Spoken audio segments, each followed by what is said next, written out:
கோவையிலிருந்து நம்முடைய செய்தியாளரோடு பாஜகவினுடைய மூத்த தலைவர் எச் ராஜா அவர்கள் இணைந்திருக்கிறாங்க. பிரசாந்த், தற்பொழுது அங்கு இருக்கக்கூடிய இந்த மாதிரியான போராட்டங்கள், நெடுவாசலில் ஒரு போராட்டம் நடந்து வருகின்றது. இது குறித்து எச் ராஜா என்ன தெரிவிக்கின்றார்? தொடர்ச்சியாக மத்திய அரசின் மீது ஒரு குற்றச்சாட்டு எழுகின்றது. தமிழக விரோதமான சில திட்டங்களாகவே வருகிறது அப்படிங்கிற ஒரு குற்றச்சாட்டுக்கு அவருடைய பதில் என்ன? பதிவு செய்யலாம். நிச்சயமாக தெரிந்தார். இது குறித்து அவரிடமே கேட்கலாம். சார் வணக்கம். இந்த ஹைட்ரோ கார்பன் திட்டத்துக்கு எதிராக விவசாயிகள் மற்றும் இடசாரிகள் என்று பல்வேறு தரப்பட்ட போராட்டம் நடத்திட்டு இருக்காங்க. இது குறித்து மத்திய அரசு என்ன மாதிரி அவங்களுக்கு சொல்யூஷன் கொடுக்கப்படும், விவசாயிகளுக்கு என்ன மாதிரி அதாவது அவங்களுக்கு முறையாக விளக்கங்கள்லாம் கொடுக்கப்படுமா, இல்லை இது கரெக்டான திட்டமா அப்படிங்கிறது உங்களுடைய பார்வை? அதாவது இந்த ஹைட்ரோ கார்பன் திட்டம்ங்கிறது நம்மளுடைய எரிசக்தி தேவையை பூர்த்தி செய்வதற்காக நாம் 70% பெட்ரோலிய பொருட்கள் இறக்குமதி செய்து கொண்டு இருக்கோம். ஆகவே அதிலிருந்து இந்த இம்போர்ட் சப்ஸ்டிடியூஷனுக்கு, எரிபொருளுக்கு மாற்று சக்தியாக இந்த நேச்சுரல் கேஸ், இயற்கை வாயுவானது பயன்படுத்த முடியும். இதற்காக உலகத்தில் பல நாடுகளில் மத்திய அரசாங்கம் நிலமே வாங்கியிருக்கு. இருந்தாலும் இந்தியாவில் எங்கு இது அவைலபிளாக இருக்கோ அங்கு இதை பயன்படுத்துறதுக்காக 31 இடங்களில் இந்த ஹைட்ரோ கார்பன் ப்ராஜெக்ட் திட்டமிடப்பட்டிருக்கு.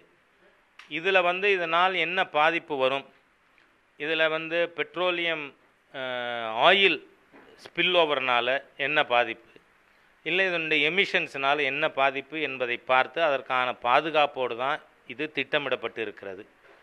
இப்போது இதில் புதுக்கோட்டை மாவட்டத்தில் விவசாயிகள் இது பற்றி அச்சம் இருக்குமானால் நிச்சயமாக இந்த 4-5 நாட்களில் நானே நெடுவாசலுக்கு போய் பிஜேபியினுடைய டெலிகேஷன் விவசாயிகளை நேரடியாக சந்திக்கிறதுக்கு தயாராக இருக்குது.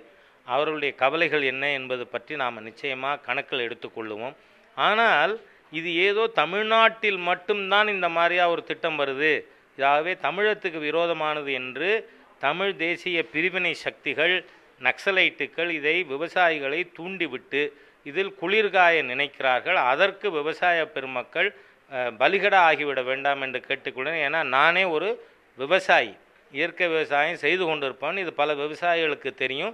ஆகவே இது ஏதோ தமிழ்நாட்டில் மட்டும் இல்லை, 31 இடங்களில் இது நாம் திட்டமிடப்பட்டிருக்கோம். இப்போ தமிழ்நாட்டில் இது புதுக்கோட்டை மாவட்டத்தில் கொண்டு வர முடியாதுன்னா இந்தியாவில் 31லையுமே கொண்டு வர முடியாது என்றால் இதற்கான காரணங்கள் அங்கே அதுக்கும் அப்ளிகபிள். அதனால் இது பற்றி உட்காந்து பேசுவோம். உங்களுடைய கவலைகள் என்னங்கிறத சொல்லுங்கள். விஞ்ஞானிகளை வைத்து அதுக்கு என்ன பரிகாரம், சேஃப்டி என்ன இருக்குது என்பதை நாம் பார்க்க முடியும். ஆனால் 70% பெட்ரோலிய பொருட்கள் வாங்கி கொண்டிருக்கின்ற ஒரு நாடு, நாம் எந்த விதத்திலுமே இதை எக்ஸ்ப்ளோர் பண்ண மாட்டோம், இதை பயன்படுத்த மாட்டோம்னு சொன்னால் நம்மோட எரிசக்தி தேவையை நம்மால் பூர்த்தி செய்ய முடியாது. இதனால் என்னென்ன எமிஷன்ஸ் வருங்கிறது, க்ரீன் ஹவுஸில் என்ன எமிஷன் வருதோ அதுதான் இதில் வரும். அதே மாதிரி நம்ம ஏசி, ரெஃப்ரிஜரேட்டர் இதெல்லாம் நாம் பயன்படுத்துறதுனால் என்ன அதனுடைய எமிஷன்ஸ் வருமோ அதுதான் இதில் வருங்கிறாங்க. அதோடு இல்லை, நம்ம மோட்டார் கார் பயன்படுத்துகிறோம், அந்த மோட்டார் காருடைய எமிஷன்ஸ் என்ன இருக்குது அதுதான் வரும். ஆனால் இந்த ஹைட்ரோ கார்பன் நாம் எரிபொருளாக பயன்படுத்தும் பொழுது இது ஒரு க்ரீன் எனர்ஜிங்கிறதும் நிரூபிக்கப்பட்ட ஒன்று. ஏன்னா இப்போ அதனால தான் நீங்கள் டெல்லியில் பார்த்தா நேச்சுரல் கேஸை வச்சு பஸ் ஓட்டுறது தான் இப்போ முக்கியத்துவம் கொடுக்கும். அதுக்கு க்ரீன் லைன்னே ஒரு பேர் சூட்டப்பட்டு நடந்து கொண்டு இருக்கிறது. ஆகவே இந்த natural gas it is a green energy. ஆனால் அது உற்பத்தி செய்கிற இடத்துல என்ன பாதிப்படும், அதனால் விவசாயிகளுக்கு என்ன பாதிப்பு, அவர்களுடைய கவலை என்ன என்பதை பற்றி பாரதிய ஜனதா கட்சி நிச்சயமாக அவர்களோடு பேசி அது மத்திய அரசாங்கத்திற்கு தெரிவிக்கப்பட்டு பரிகாரம் காணப்படும். அதனால் தயவுசெய்து ஏதோ ஒரு பிரிவினை சக்திகள் அல்லது இந்த இடதுசாரிகள் என்றைக்குமே இந்தியாவில் உருப்படவே விட்டதில்லை. இந்த இடதுசாரிகள் அவங்களோட பொய் பிரச்சாரத்துக்கு நாம் விவசாயிகள் செவிசாய்க்க வேண்டாம். நேரடியாக பாரதிய ஜனதா கட்சியை உங்களோடு பேசும். சார், குறிப்பாக இந்த டெல்டா விவசாயிகள் பெருமளவு பாதிக்கப்படுறாங்க. முக்கிய அடிப்படை தேவை எரிசக்திக்கு எந்த அளவுக்கு முக்கியத்துவம் கொடுக்குதோ அதுபோல் உணவு உற்பத்திக்கு நம்ம முக்கியத்துவம் கொடுக்கணும். அந்த வகையில் உணவு உற்பத்தியாக இருக்கக்கூடிய இந்த டெல்டா அமைப்பு பெருந்தளவு பாதிக்கப்படாது.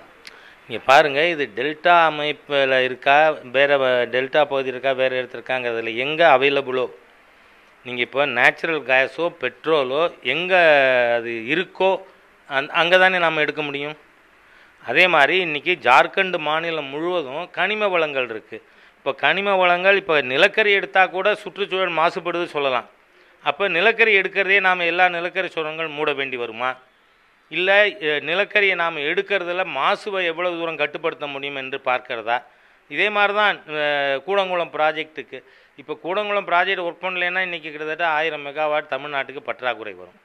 ஆகவே நாம் எந்த மாதிரியான பாதுகாப்பு நடவடிக்கைகள், விவசாயிகள் பாதிக்கப்படாமல் எப்படி சேஃப்டி மெஷர்ஸ் எடுக்கணும், அதை பற்றி அவர்களுடைய முழு கவலைகளையும் பாரதிய ஜனதா கட்சி கேட்டறிந்து மத்திய அரசாங்கத்தோடு பேசும். இல்லை எங்களுக்கு வேண்டவே வேண்டான்னா ஓகே, அது பற்றியும் இல்லை, திறந்த மனதோடு இருக்க அரசாங்கம். ஆனால் இதை பயன்படுத்தி பிரிவினைவாதத்தையும் தேச துரோகத்தையும் தூண்டி விடுகின்ற நக்சலைட்ஸ் தமிழ் பிரிவினைவாதிகள் உடைய சதி திட்டத்திற்கு விவசாயிகள் தயவு செய்து நாம் பலிகட ஆகிவிட வேண்டாம். நானே ஒரு விவசாயி தான், நான் நேரடியாக சென்று அவர்களை சந்திக்க திட்டமிட்டு இருக்கிறேன். ஆகவே இப்போ இந்த 4 நாள் என் ப்ரோக்ராம் கழிச்சு நான் போகிறேன். நிச்சயமாக தீர்வு காணப்படும். விவசாயியின் பக்கம்தான் பிஜேபி இருக்கும், கவலைப்பட வேண்டாம் விவசாயிகள். குறிப்பாக நிச்சயமாக தேவேந்திரன், அதாவது ஒரு சொல்வதை கேட்டிருப்பீங்க, அதாவது விவசாயிகளுக்கு இது குறித்து முறையான அறிவியல் ஆய்வுகளை வைத்து முறையான விளக்கம் அளிக்கப்படும் என்ற ஒரு கோரிக்கை வைத்திருக்கிறார் தேவேந்திரன்.